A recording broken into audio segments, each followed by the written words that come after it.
Hi అండి, welcome to Shri Vighneshwara food channel. నేను పుదీనా పచ్చడి చేస్తున్నానండి. ప్యాన్లో కొంచెం ఆయిల్, కొన్ని ఎండుమిరపకాయలు, కొద్ది జీలకర్ర, కొన్ని ఎల్లుల్లిపాయలు, మనం కడిగి పెట్టుకున్న పుదీనా, ఎండుమిరపకాయలు బాగా వేగిన తర్వాత కడిగి పెట్టుకున్న పుదీనా నేను 2 కట్టలు తీసుకొచ్చానండి. ఒక 50 రూపాయలది. అంతా నీట్గా ఒలుసుకొని కడిగి పెట్టుకున్నాను. ఈ ఎండుమిరపకాయలు బాగా వేగిన తర్వాత కడిగి పెట్టుకున్న పుదీనా వేసేసుకొని, పుదీనా అంతా ఆయిల్లోనే ఉడకాలండి, అప్పుడే చాలా టేస్ట్ ఉంటుంది. అవునండి.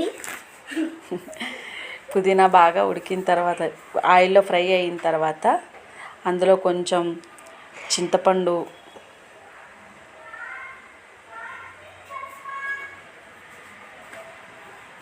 పుదీనా కూడా వేసుకోవాలండి.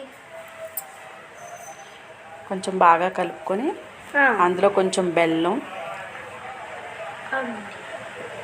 బెల్లం కొంచెం, చింతపండు కొంచెం, తగినంత ఉప్పు. ఆయిల్ చూసారా, ఆయిల్లో ఇంకిపోయింది పుదీనా అంతా, వాటర్ లాగేసి. అవునండి.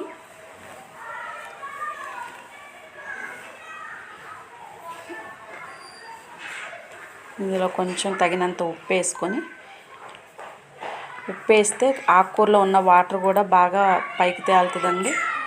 ఆయిల్లో బాగా దగ్గరికి అయింది చూడండి. ఇంకాస్త దగ్గరికి అయిన తర్వాత బాగా ఫ్రై అయిందండి. ఇప్పుడు చల్లారాక మిక్సీ పట్టుకుంటే ఎంతో టేస్ట్ అయిన పుదీనా రెడీ.